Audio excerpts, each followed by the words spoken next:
And now we are live. Wonderful. We have made it. We have the eagle has landed. Thanks, Mark.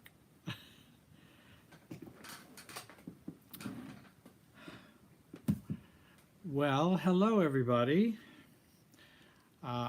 We may be having some people join us tonight. In fact, I've got the wrong thing plugged in the wrong place. There we go. Now we might have some people joining us. I'm so very sorry for the technical problems. Whenever we switch anything or do anything, there's always some new technical difficulties that come up with that. And in fact, I need to sign in to YouTube here because I went out and then I went back in and now I got to get straightened out here. So I'm sorry for the confusion. Tonight, I wanted to do some discussion about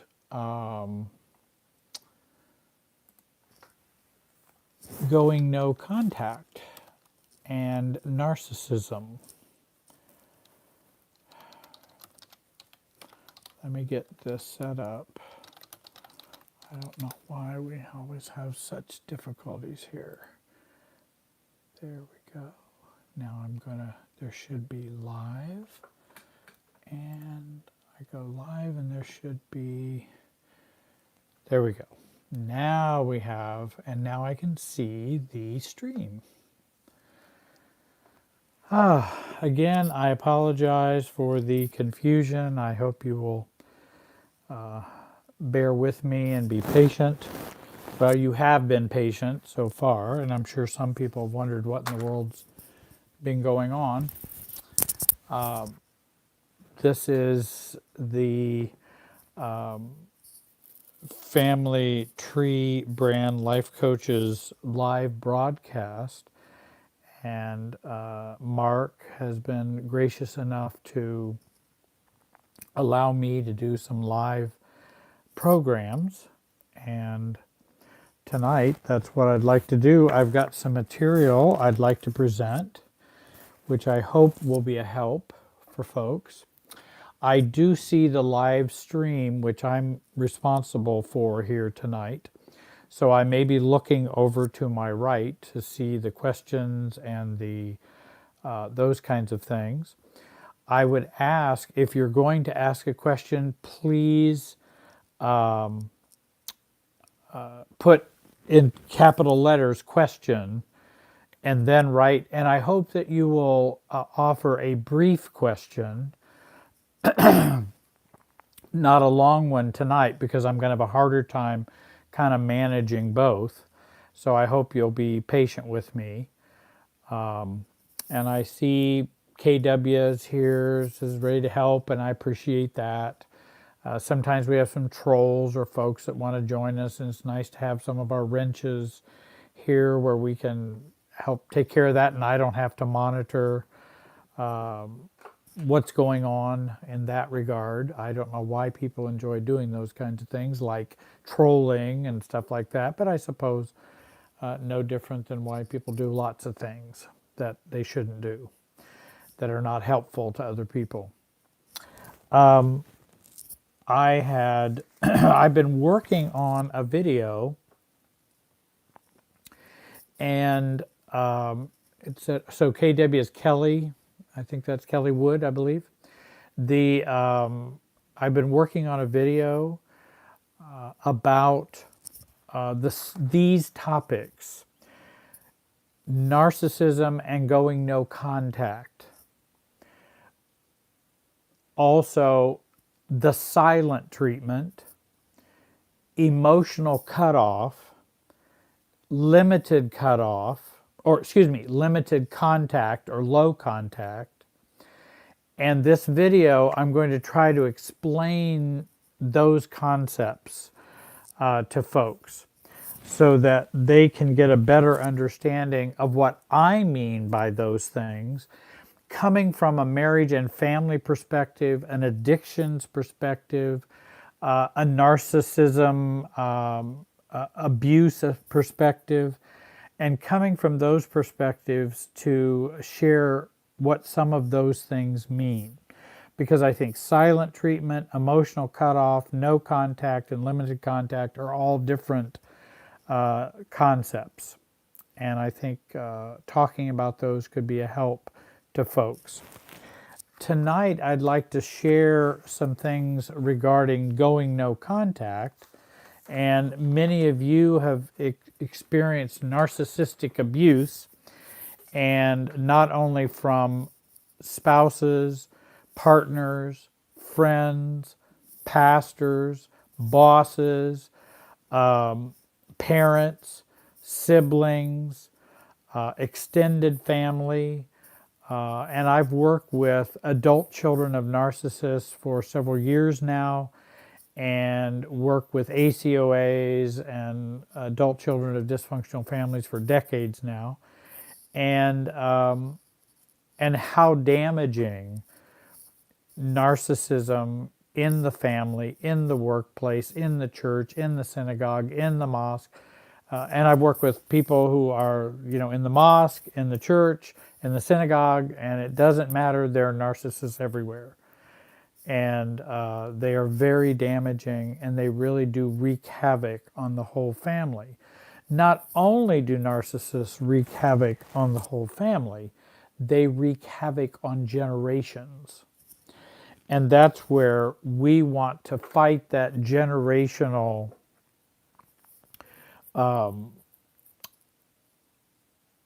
legacy that is left by them, which is very painful, very hurtful, and in fact, it's something in which that's kind of in us for the rest of our lives. I believe people can recover and come to a place where they are feeling much more comfortable with themselves, much more stabilized, much more able to be calm and non-reactive, have lowered guilt, lowered shame, lowered triggering of CPTSD from narcissistic abuse by parents and siblings and family members. But it is a generational problem. It really does spread through the generations. And what's I think interesting is a lot of people may not realize that, let's say we have a great-grandparent who was really narcissistic and toxic. Well, maybe the next generation was not as toxic or as painful. Then the next generation might be a little less toxic or painful or pained. But we have 3 generations coming down to the 4th generation, which might be me and my generation. And I'm still affected because of my family, because of the great-grandparent narcissist. It reverberates through the generations. And people go, well, how can we stop that? How can we? And that's where I talked about those emotional circuit breakers. Not only do we have emotional circuit breakers between you and me, or within a system or within a relationship, we also want to do our work of self-differentiation so we have intergenerational emotional circuit breakers. I want to be able to stop the damage as much as possible with me. I don't want it to continue to flow on over to other generations. And so I think it's important that we stop the damage with us. And when you say, well, how do you stop the damage? You get into recovery. You begin to work to detach from the narcissist, to differentiate from the narcissistic family. And then, if we cannot differentiate from the narcissistic family, or the family only continues to abuse us while we are differentiating, then Then we have the need for going no contact. I do see a question, and Annie, thank you for the question. I do want to say, be sure to capitalize question when you ask a question. That will help me notice it more.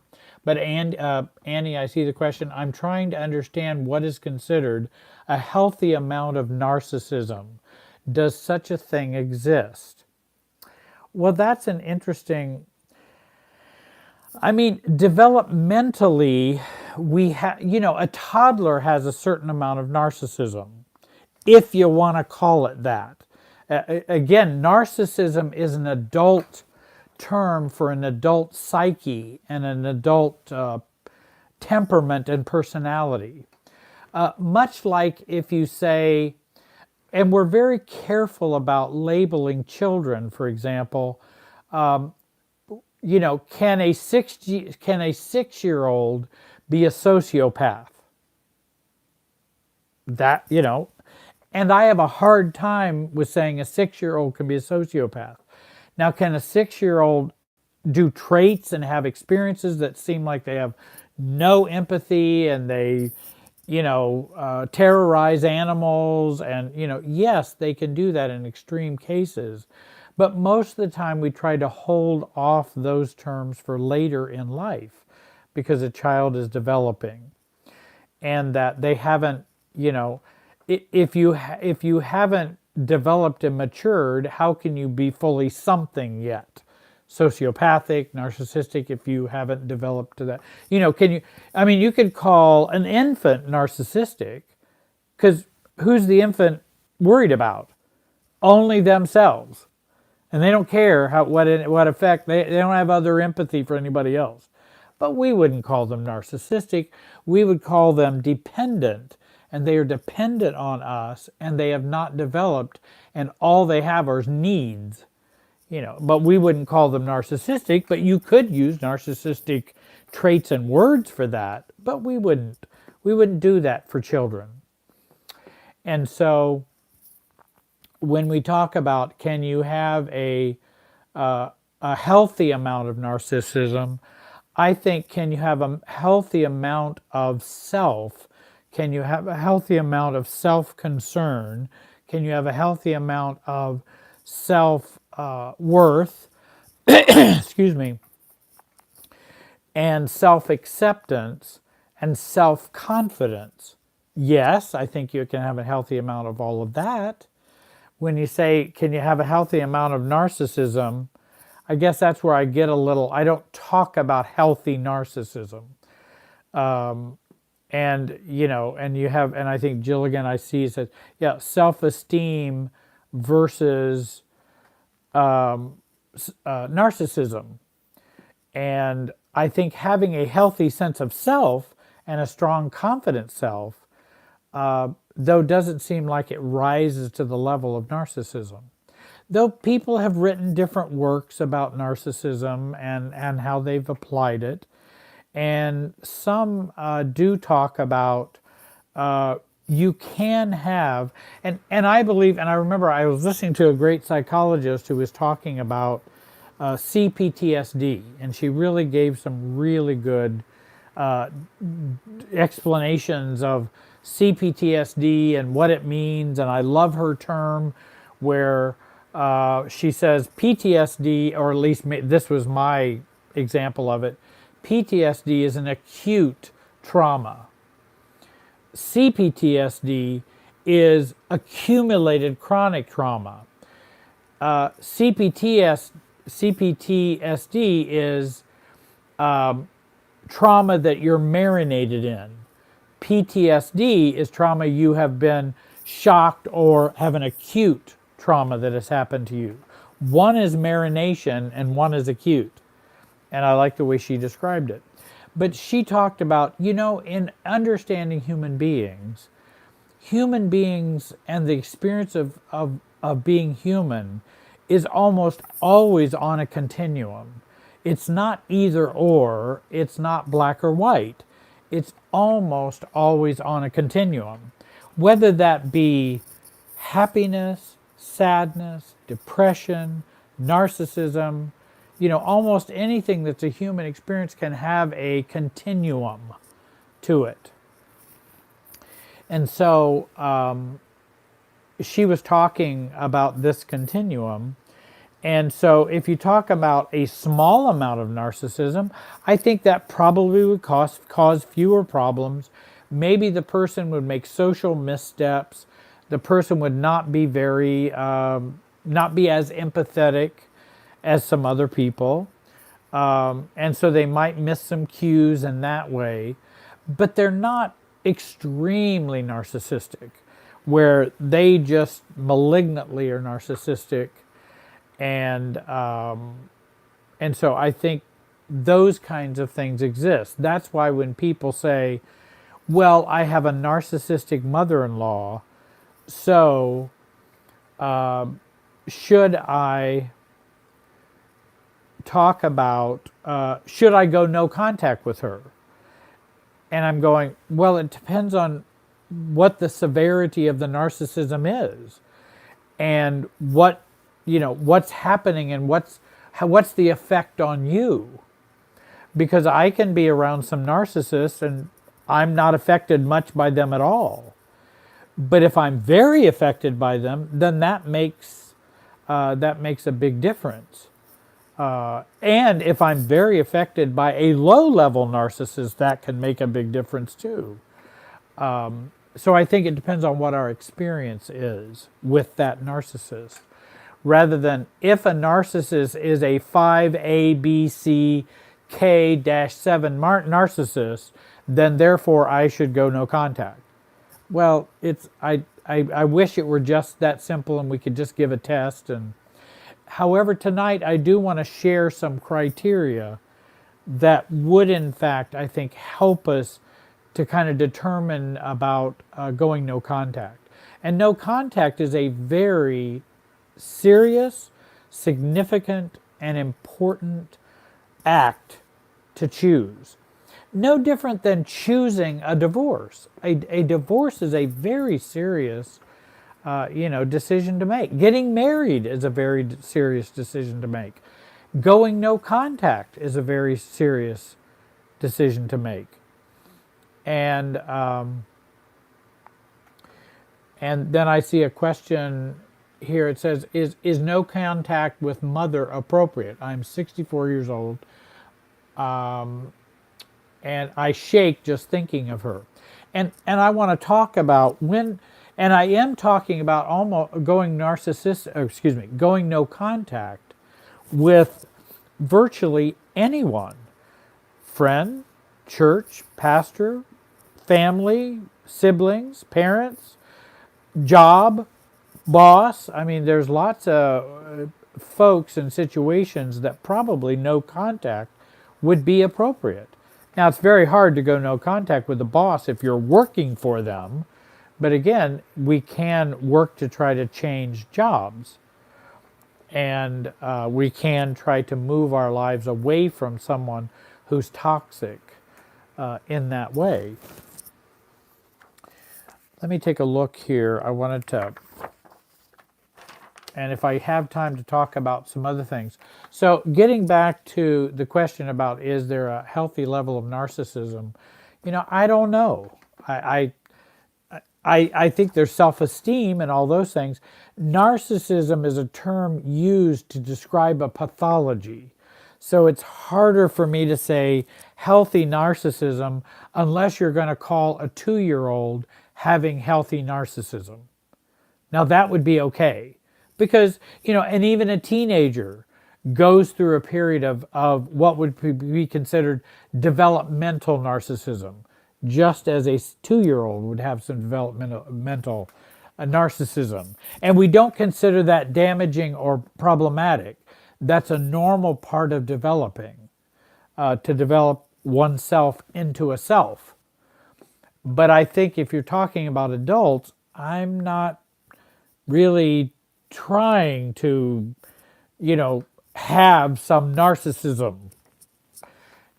I would like self-confidence, self-acceptance, self-love, self-esteem. I would like all those. Narcissism, I'm not so sure. But you can have a smaller amount of that, and I don't think it has to ruin your whole life or ruin everybody around you. So, but I think extreme levels of those, then it really messes up folks, generations, marriages, kids. And I'm working with some families now that it just reeks, or excuse me, it, what do I want to say?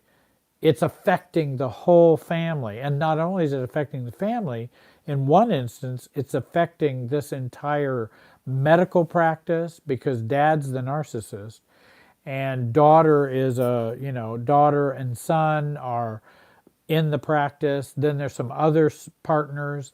It's just a holy mess because of the narcissism. And it's just really messes with everybody's families and they take it home with them. Dad's doing some really crazy things. He ignores how it affects other people, and he just continues to hurt. He's divorced, and he's ends up mistreating and financially abusing his ex-wife, who is the daughter's mother, and it's just destroys everybody, and it's very painful, and I think that's where, if at all possible, no contact might be an appropriate response. Let's see if the I don't know what that. Let's talk about some of the signs you need to go signs you need to go no contact with your family. And again, coming from a marriage and family therapy and theory background, the rules are, and in fact, I might share with you, a lot of people don't understand why some therapists will be hesitant about that, about recommending no contact, because they realize that if you combine no contact with emotional cutoff, that, as in this book entitled Emotional Cutoff by Peter Titelman, which is a great book. Again, it's more for clinicians, but still other people can benefit from it. In the summary and conclusions in the middle of the book, he talks about to be cut off from family places a person in a position of increased vulnerability to life's problems. And I think that is a family systems notion, that if you are emotionally cut off, you tend to then continue with a distortion in your perception, in your emotions, and things like that. Now, I understand that distortion of perception or that vulnerability to life problems might be more preferable than to be in contact with a narcissist who is malignant and toxic. And so we'll take the distortion and those kinds of things and deal with those versus what we're going to get from the malignant narcissist.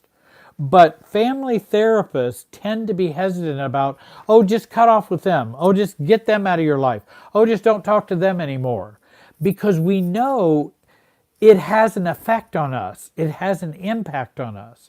And so we don't want to cause these kinds of, for example, future cutoffs in ourselves and in other people.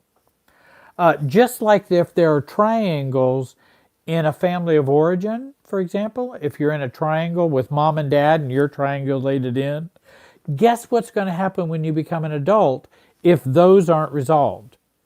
You end up getting into triangles when you're an adult and get caught and stuck in those. Or you might have an affair because that's a triangle. Wife, husband, affair partner. Guess what? Guess where original triangles happened? In the family of origin. That's where we had our original triangles that haven't been resolved. And then we end up having affairs and other triangles when we get older. Or I have other couples that I work with in which there was a triangle between mom, dad, and son. Son gets married.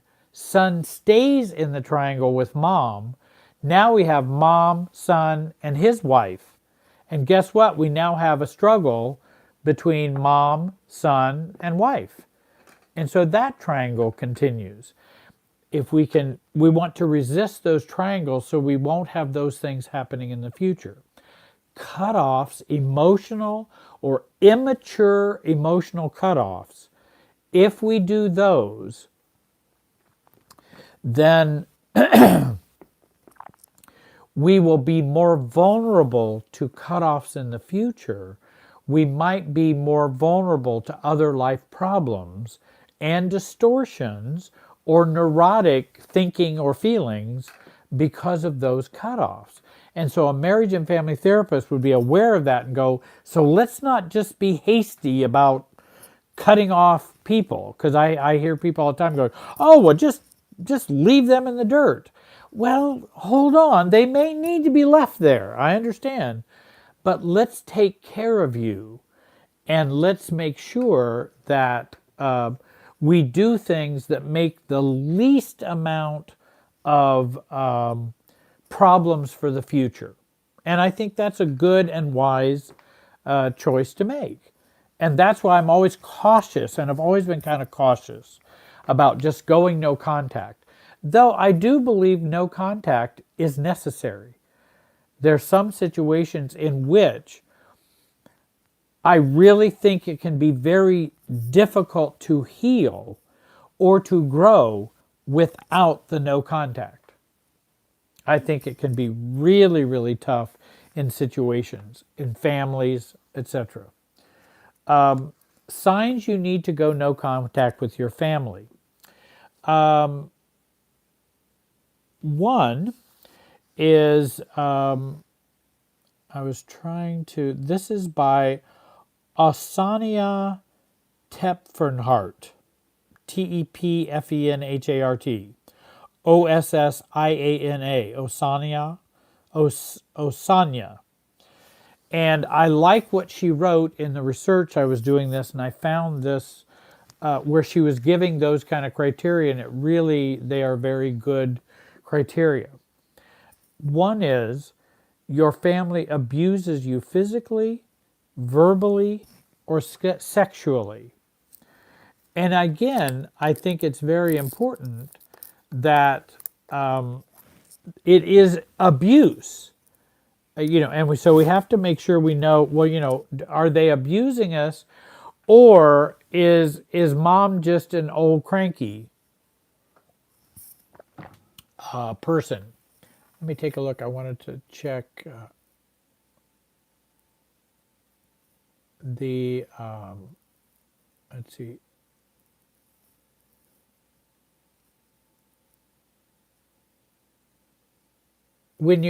I said question. Marlene has a question about future faking. Explain future faking. Do you mean somebody making promises they're not going to keep? Somebody fakes about the future, about what they're going to do? I'm not sure I know exactly the meaning of that. And it may be a jargon term that's used. Their promises for future for anything, A narcissist consistent about future faking.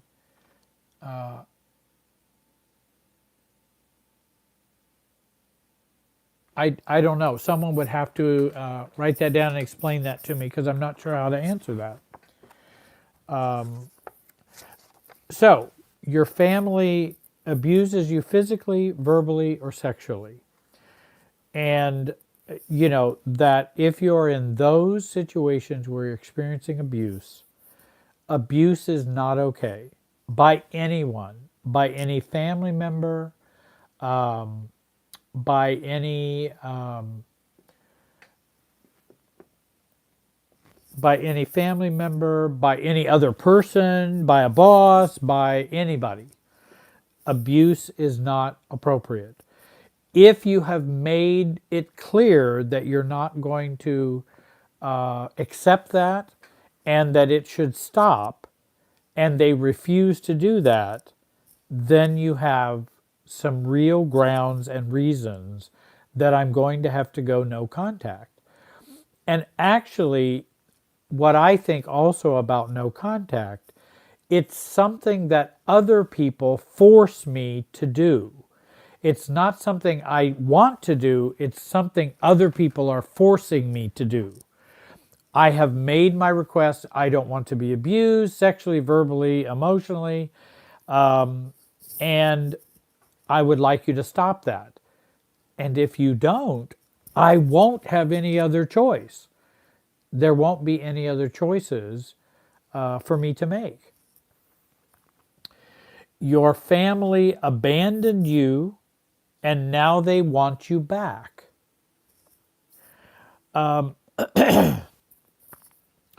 People who have been abandoned by their families often struggle with abandonment issues and have trouble trusting others as a result.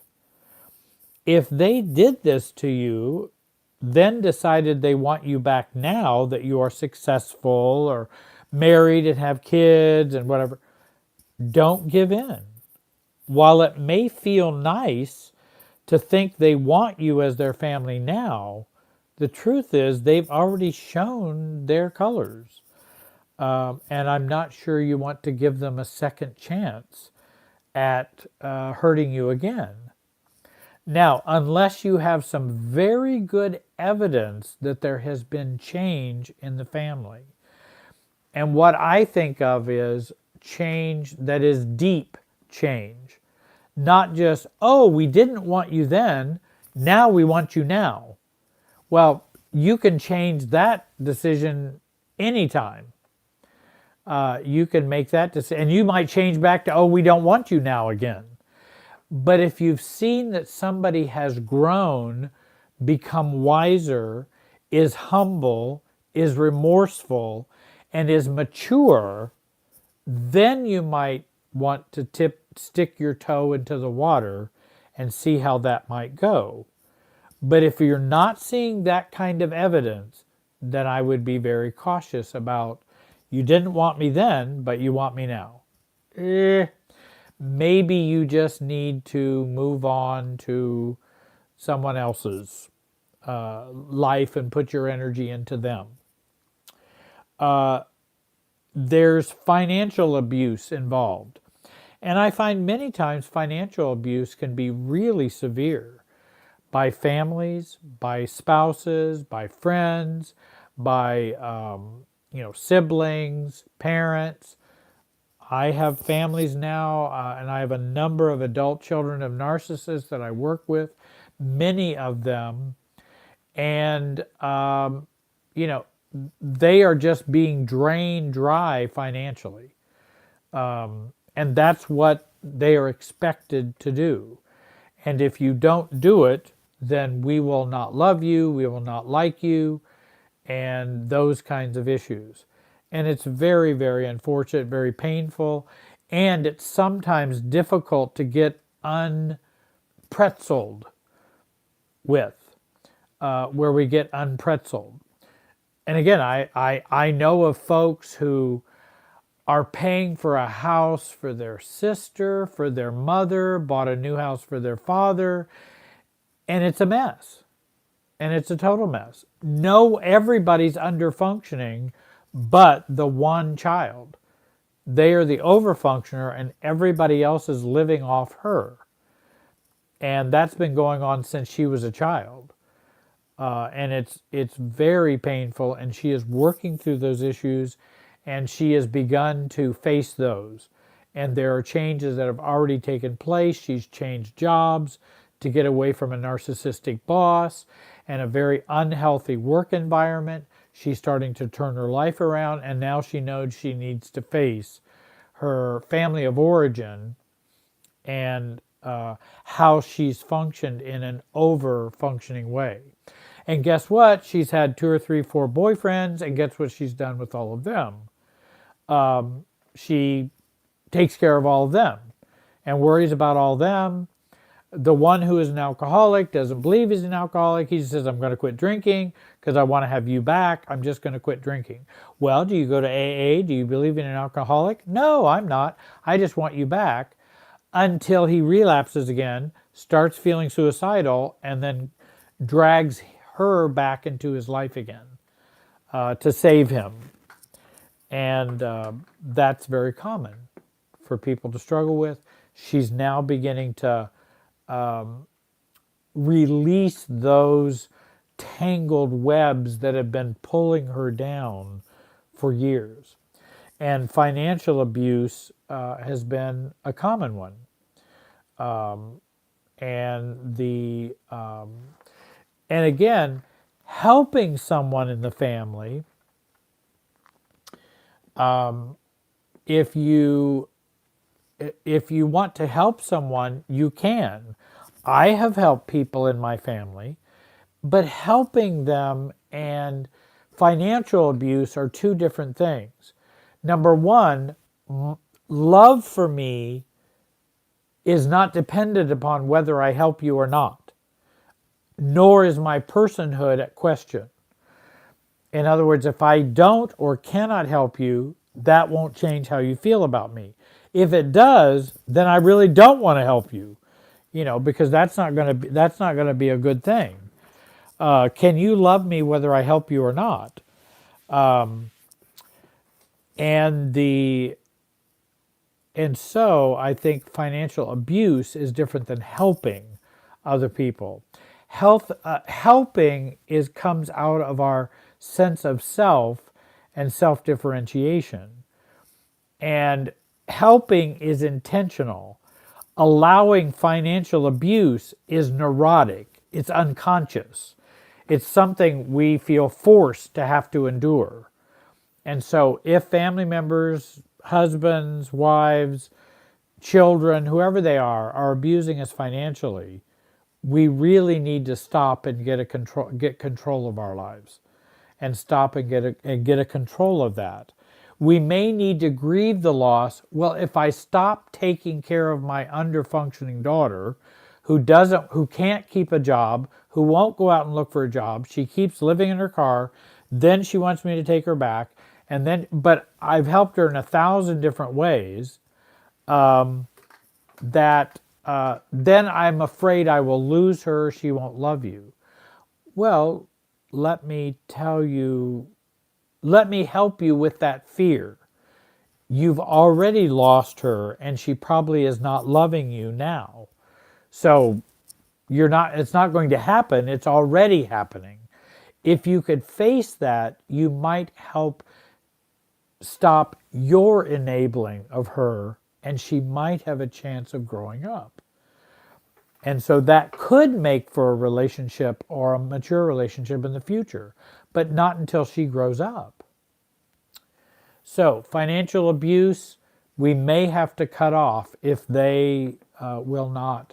No different than what do you do with an addict or an alcoholic who keeps wanting you to give them money? Oh, we can't pay the rent this month. Jerry, can you help me out? Well, I know why you can't pay the rent, because you've been using cocaine. I know why you need money to fix your car, because you spend way too much money on alcohol. So I'm not going to fall for those tricks when someone is addicted or is under functioning. I'm not going to fall for that because I think there's lots of opportunities. The other thing, and especially with parents, because many times kids feel obligated to take care of their parents, and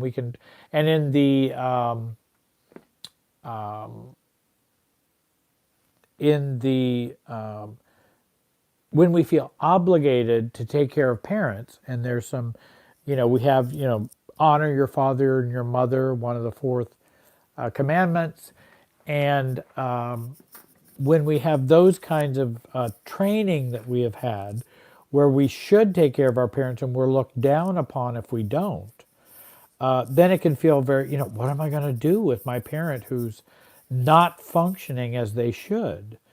And they are under functioning. Well, I just have to take care of them the rest of their lives. Well, you can, or you can decide that they have made their choices for decades and they have gotten to this horrible position that it's very difficult for you to dig them out of this. Then what they may need to do is to rely upon the state. And then we need to get the state involved with housing, food stamps, whatever they need to do, rather than me just paying all their bills. We may need to rely on a bigger pot than just me. And so I think that I'm going to talk about in the video also how we feel obligated to do those things and feel guilty. There is a great book that is entitled, I just recommended it today, When I Say No, I Feel Guilty.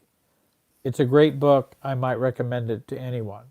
It might help you to say no and not feel as guilty. Because that's where, I know for me, my life was run by guilt. That's how I decided everything. What would create the least amount of guilt? And as a result of that, I would make my decision from there. Well, those aren't good decisions when you make them what would create the least amount of guilt.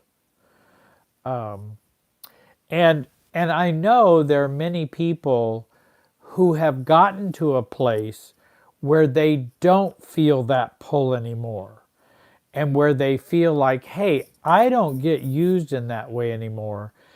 Be careful about your sister and brothers of humanity who are still learning and still working their way out of being used and abused by others in their family and friends, etc.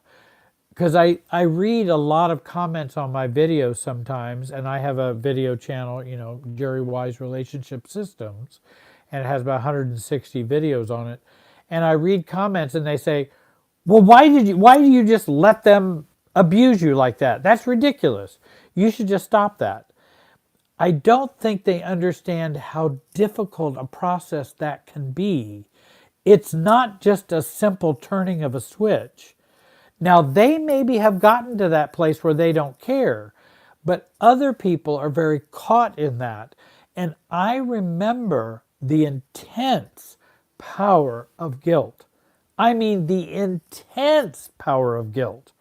And so I appreciate when other people have a difficult time and they say, boy, I'm just not ready to tell them to go,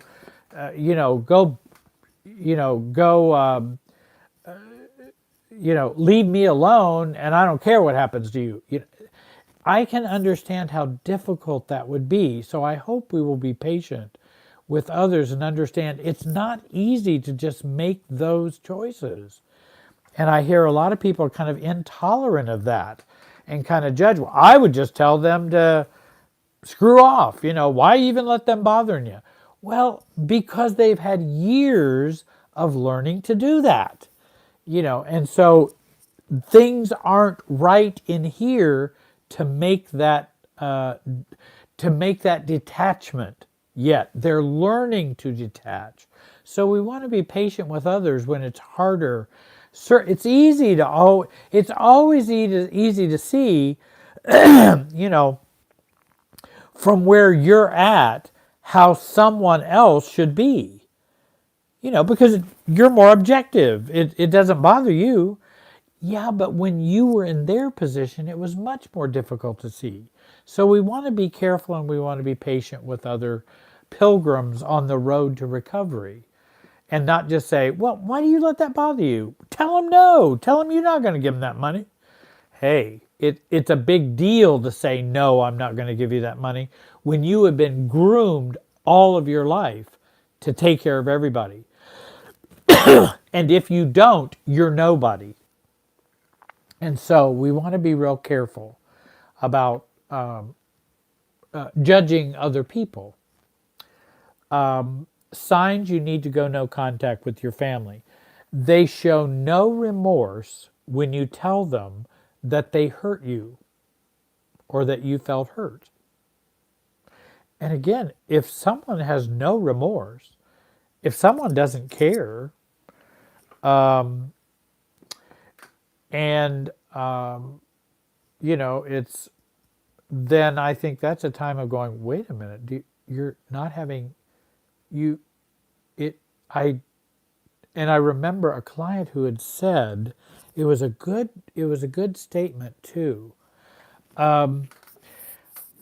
The She had said something to her sister and said, "Oh, I know." She was going to confront somebody. I know. She was going to confront her brother, no, her sister, about what her ex-husband had done to her when she was a child. And she had never shared that. And we were role playing what her sister would say. And her sister had been in denial about this very unhealthy ex-husband that had sexually was inappropriate with her younger, very much younger sister. And the role play, the sister who was being told, who was the ex-wife, would have said, "Well, you know, I hear what you're saying, but no one else has said that of all of our siblings." And it's like, well, what does it matter that no other sister or no other sibling, though she knew another sister had been involved? So there was another sister, she just wasn't going to tell her other sister because she didn't feel that was for her to tell. But it's like, no, you don't understand. Are you saying because no one else has complained that you shouldn't believe me? And by the way, the sister who was abused, she's now 50 years old or whatever. And it's like, there'd be no reason for me to lie to you about this. And I remember I have lived in fear of that ex-husband ever since. And I have kept it as a family secret. And Mom said, don't ever tell you about it because it would cause all kinds of problems. And again, if the sister she's telling doesn't care about whether that hurts you or not, then that's a real problem. No, that really does hurt me. I do expect you to believe me.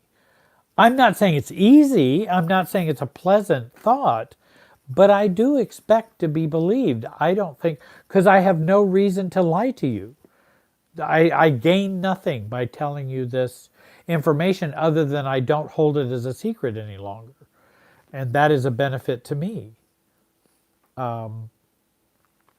So again, and if people have hurt you, or if parents hurt you or make fun of you or shame you, criticize you, tell you you're so stupid for this or so dumb for that, or I never thought you could be anything. Yes, this younger sister was abused by the older sister's ex-husband when they were married. But it could never come out because Mom didn't want it known because it was going to blow up everything. And so with when we are treated very badly, and if you say, "Hey, that really hurt," and people don't care, now why am I staying in contact with them if they don't really, they don't really. What is this love we call in our family? I mean, love is, or family means you can shame and criticize a family member, hurt them tremendously, but not feel remorse. That's what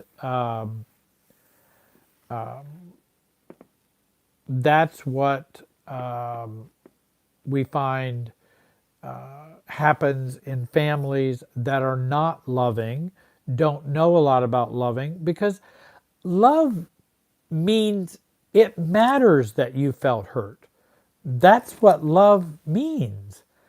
I mean, in my mind, that would be a part of love. And so if they're not doing that, then, do they really love me? Or are we just, held together by our roles It's not love. It's just we're held together because we have these roles of being family members, and we happen to share DNA. And for many families, that is the truth. That is what family life is. And it's very painful when it's like that. And society says you just need to put up with that. You just need to put up with that. And if you don't, there's something wrong with you. That's often what society will say. Even therapists, even pastors, even will tell you there's something wrong with you. Well, that's your mother. That's your father. And it's like, yeah, but did you hear what I said? My father said? Did it's like, no, but he's still your father. I'm sure he loves you. Well, I don't know if you're clairvoyant or not, but I'm not sure you know that. You are assuming that, and that's very unfortunate that you are assuming that, because I'm starting to understand he just might not love me. Do you think that's possible, Pastor? And do you think that's possible? And the pastor would probably say, well, I think God is love, and I'm sure your mom and dad, even though they have all those faults, love you. Well, you're talking about a realm of normalcy that is not my family. And I'm sorry. I'm sorry you're talking about that realm of normalcy. And also, I don't agree with you in how you interpret that commandment of honoring your father and your mother, because there's some other commandments. And honoring, it also says to love God and honor God first. And that and if your parents aren't doing that,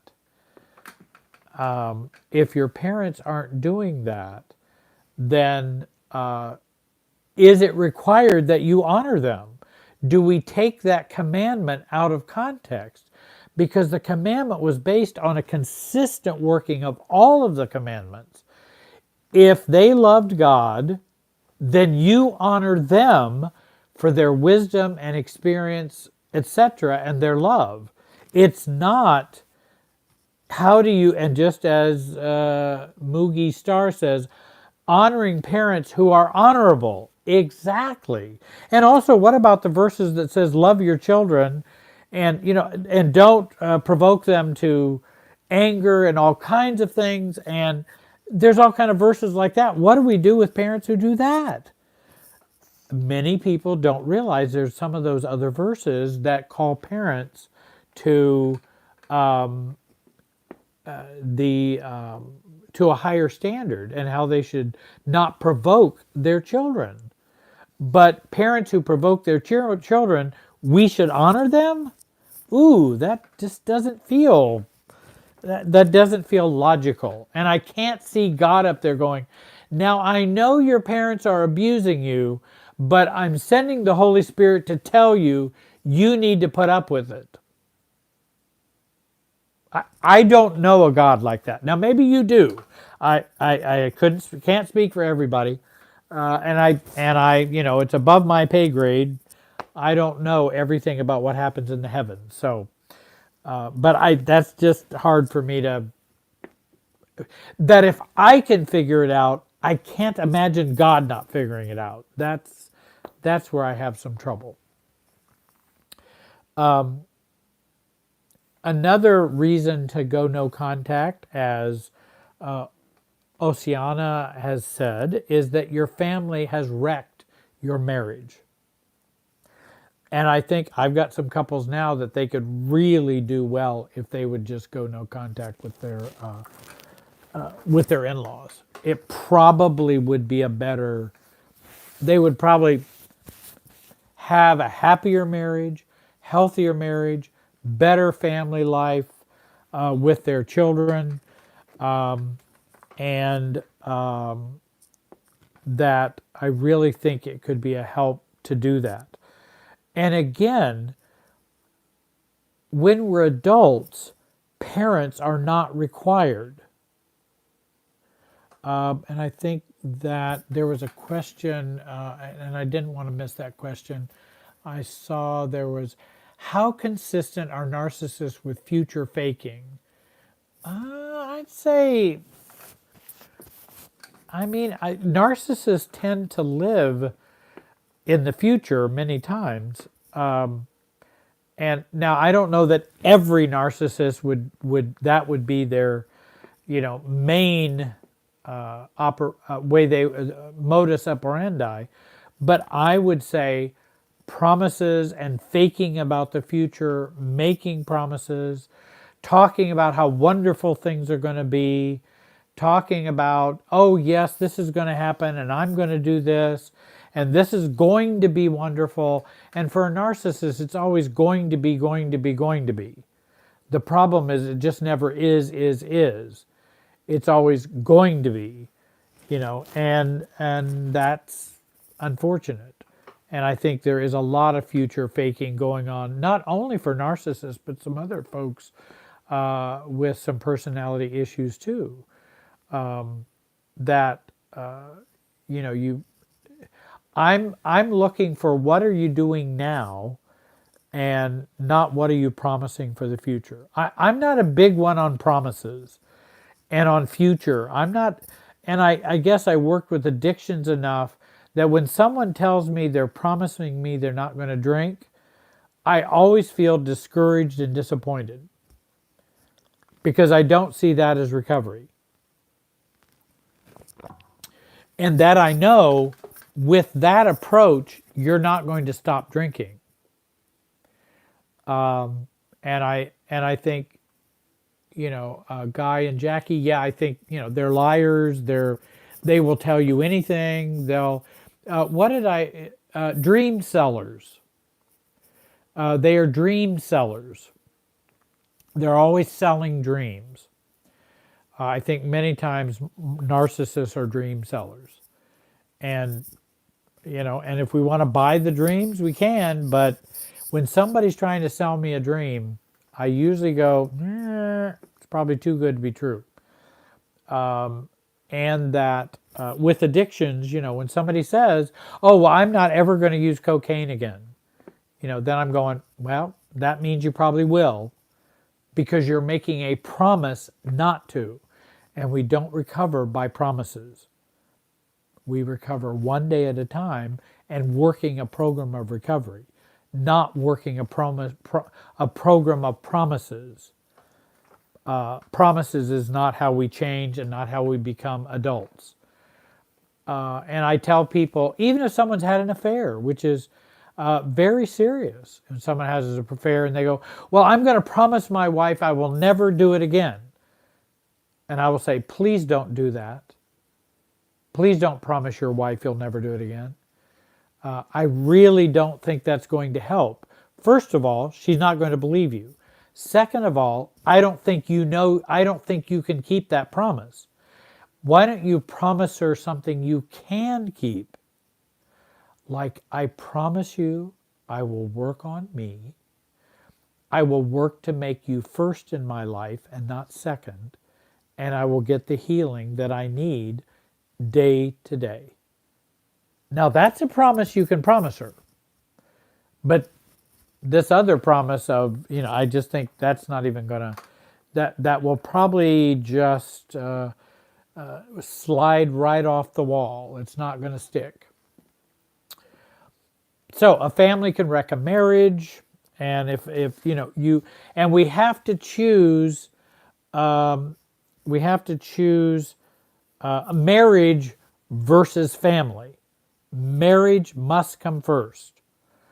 Am I against family? No, I think family can be wonderful and we can love our family members. But, it's marriage is number one. If marriage is number one, if marriage is not number one, it's going to be, that is going to be a love buster. It can't be in-laws, it can't be siblings, it can't be friends, marriage has to be number one. Or as Harley says in his book, Love Busters, you're just deteriorating the romantic love. that way, and it will only get worse, and then you will end up in a bad situation later. And that's usually what happens. Another thing Osania says is therapists have told you to go no contact. Maybe a psychiatrist, maybe a healing professional. And again, that may not be common that you will hear that from therapists, but sometimes a professional or a pastor will say, you just have to say no. And if someone has told you that, if they don't have a dog in the race, and they're not biased in some way, then you may want to take that seriously. That, somebody has told me I need to go no contact. Maybe there's something to that. Your family's love is conditional. I mean, really conditional. Now, I think of love, conditional love, as, what's the term? A oxymoron. Conditional love? Then is it love if it's conditional? It's transactional. Well, I don't consider that really love. So if somebody has love is conditional, then, does your family only act like they love you if you're doing exactly what they tell you to do? Do they tell you what career to pick, who to date, what to wear, knowing that they can just withdraw affection if you refuse them? If so, there's some bad news you need to hear. Your family's love is conditional. Unlike normal families that show unconditional love, conditional love means that they don't really care about what you want out of life. It means they don't really care about you, and that they only care about what you can do for their image, for their opinions, for their beliefs, for their church, for how they seem to other people. Then again, you may need to go no contact with them, so that you can live life on your terms, which I think is very important, to live life on your terms. Because they're not going to want you to live life on your terms. They'll want you to live life on their terms. Another reason or need to go no contact, if your family is in a religion that acts cult-like and you want out. Can you please tell us the name of the book again?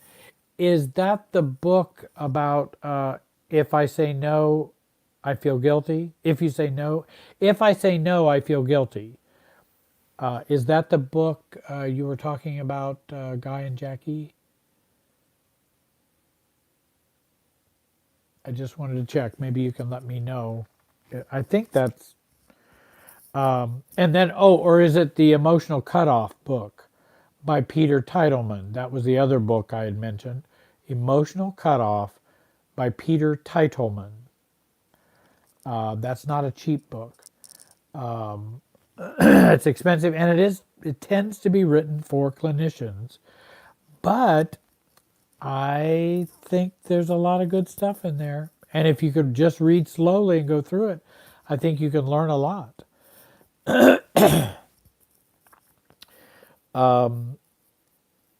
So your family's love is conditional. If it's conditional, why are you staying in it if it's conditional? And I've asked people, if you have children and your grandparents only practice conditional love, is that what you want for your children?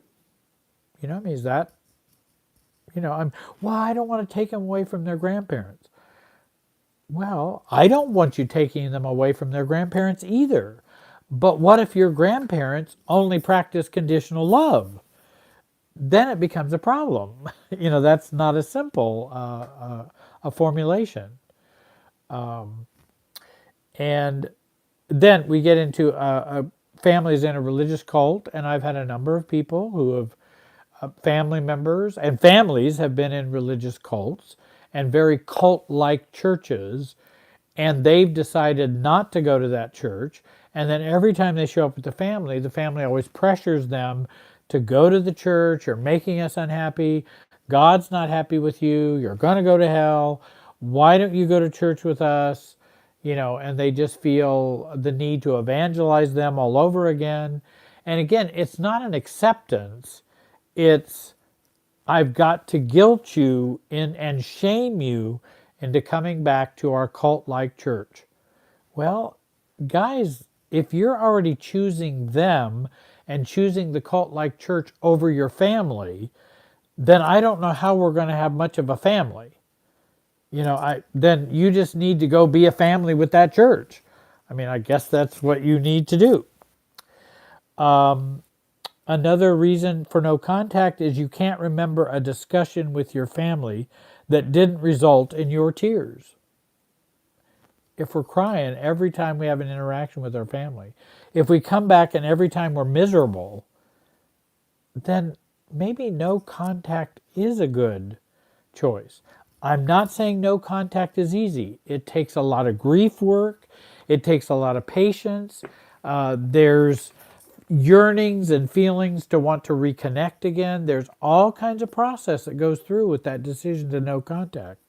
But again, if all we have is a horrible interaction with our family every time we're with them, life is short. I mean, do I want to do that for 20 years and say, well, I'm still in connected with my family. I hate every minute of it, but I'm still in contact with them. Eek. Let me try to get through these here because we're coming down to the end of our time. You need to go no contact with your family if you live in fear, not knowing. And Gilligan, I'll answer your question here in just a second. I did read that. If you're in fear, if you live in fear, not knowing how your family will behave from one day to the next. And again, that's a very good reason. If they are so chaotic, you live in fear, you never know what's going to happen, and it's very, very uncomfortable and abusive in that way, then, that's too much of an emotional price for family interaction. Family interaction should be positive. Multiple people have told you that they think your family is very toxic. If you've talked with other people and other people are saying, my gosh, what is wrong with your family? Then you may want to listen up to them and consider that. Your relationship with your family is all about one person, or it's all about everyone but you. And then you might want to look at possibly going no contact, because it's either all about one person or it's all about everyone, and that everyone does not include you. That's very abusive, bullying, toxic, and unhealthy. And no one else is seeing it. No one else is going to change it. That's very, very painful.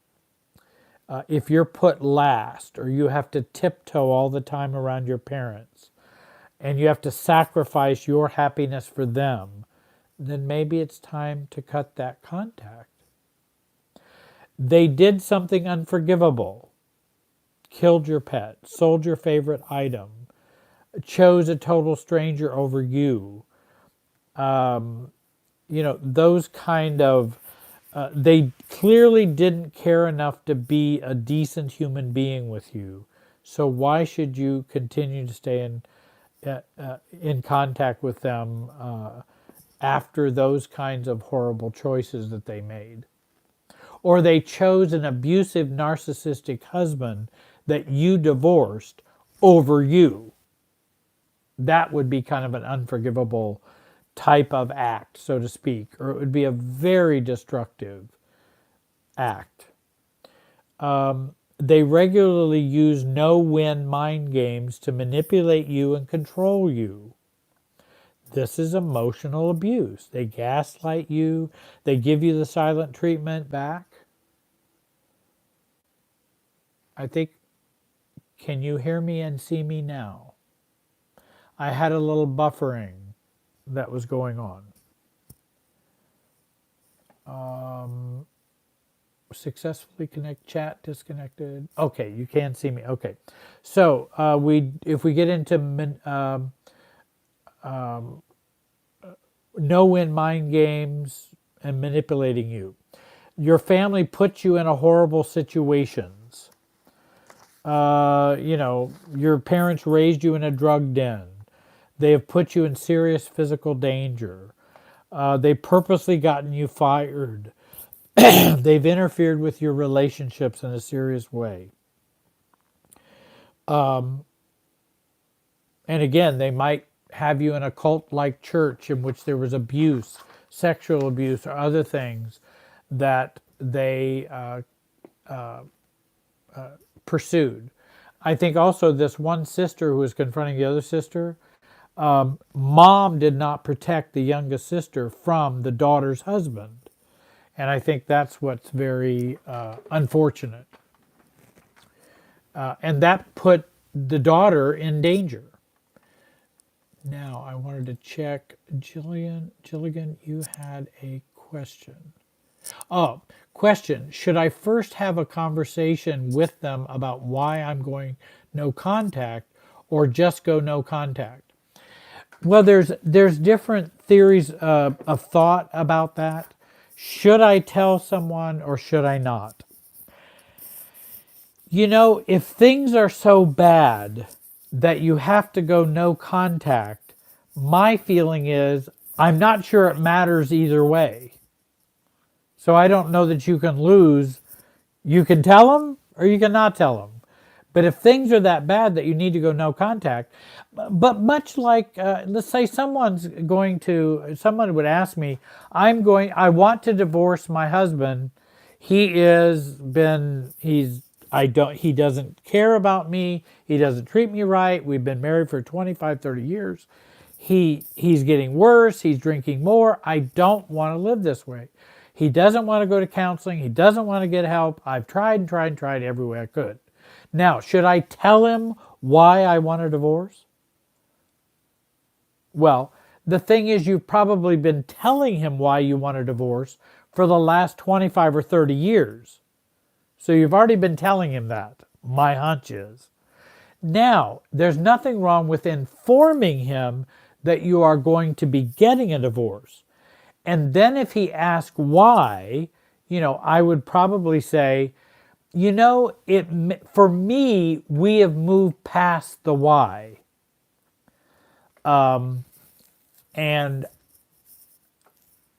We have moved past the why.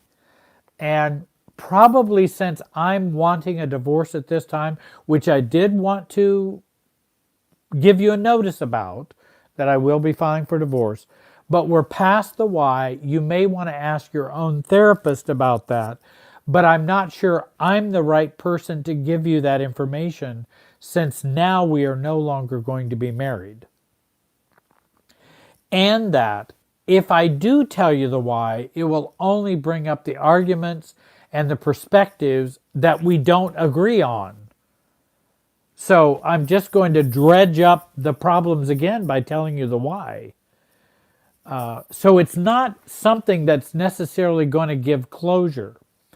Or you can say, another thing you can say is, how about we discuss that 2 years after our divorce? And I'll tell you the why. But let's do that then, because then we will be more objective and a lot less caught up in this right now. What I want you to know is I'm going to be divorcing you. And the why is, if you really want to know what my why is, because it is my preference. And if your mom and dad, if you're telling your parents, I'm going to choose to go no contact and I'd rather not have contact with you. Well, why? Why? What have we done? Well, I can tell you the best why. It is my choice. It is my preference. And most people don't know there's power in having a preference because it's my preference. It's my choice. I don't have to tell you why. it is just what I prefer. And that the I think the with telling them it's my preference, then again you're not getting into all the, because the first thing you say, if you tell them the reasons, they're going to challenge you, disagree with you, try to persuade you out of what you're thinking. And it's better to say, it's given everything I've known for the last 35 years, it is my preference to go no contact. And so that's how I might like to share that with someone if I was going to tell them. Other people are so toxic in our lives, we may just want to go no contact without any notice. But again, I think if things have gotten so bad that there is no, we need to go no contact, then it's probably not going to make a big difference either way, whether you give notice or don't give notice. Now, someone was asking,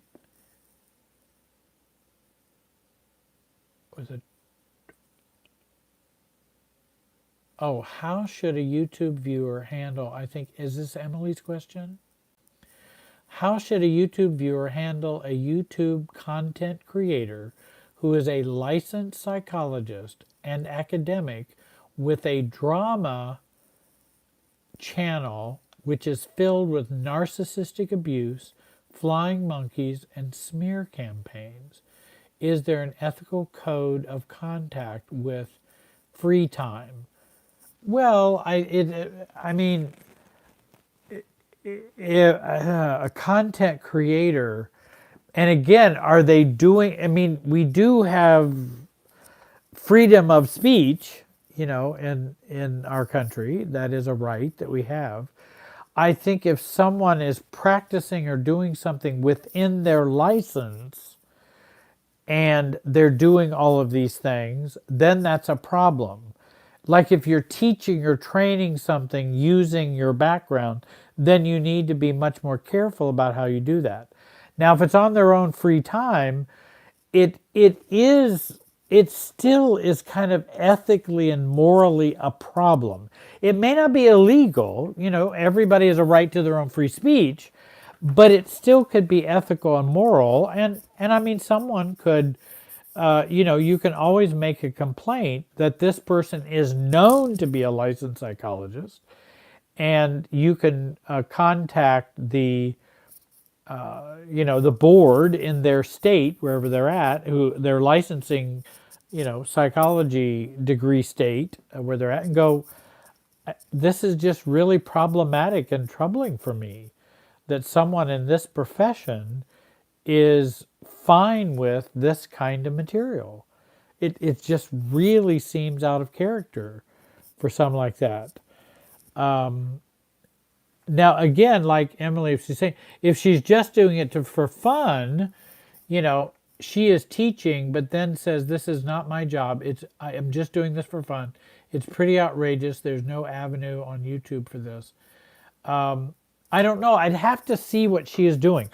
Why is she doing it for fun? Is it entertainment?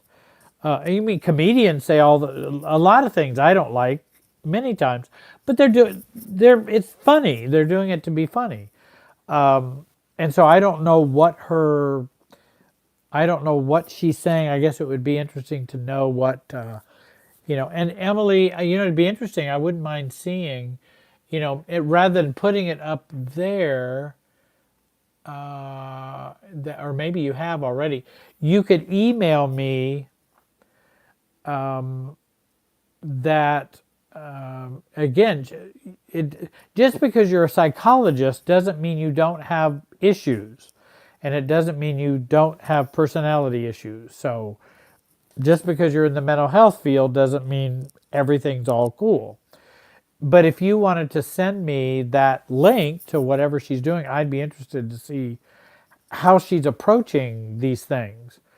because I thought about doing some things that were humorous or fun, but I'm not sure I would be celebrating, and my email address is jerrywise, the number 5, at gmail.com. You can also find me at Jerry Wise Relationship Systems on YouTube and on Facebook. I hope you will follow me there and subscribe there. I do want to tell everyone I'm so grateful that you are all here with me tonight. I hope tonight was a help for you in some ways. I'm sorry we had our technical problems at the beginning. You guys are really kind to listen to me for such a long time and be patient. And I hope that tonight has been a good thing. And I am just so grateful that I have the opportunity to pay back for free. I'm also on Twitter, I think, to pay back for free the help that people have given me and shown me love, acceptance, forgiveness, family systems, understanding about life, and also picking me up when I was very down in life. And so I am grateful for that, and I want to thank you all for watching tonight.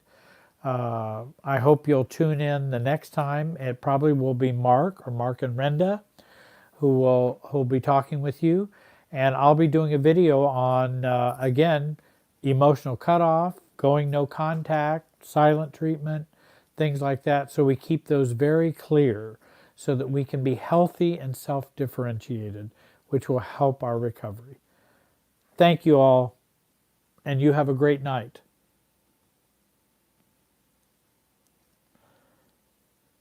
And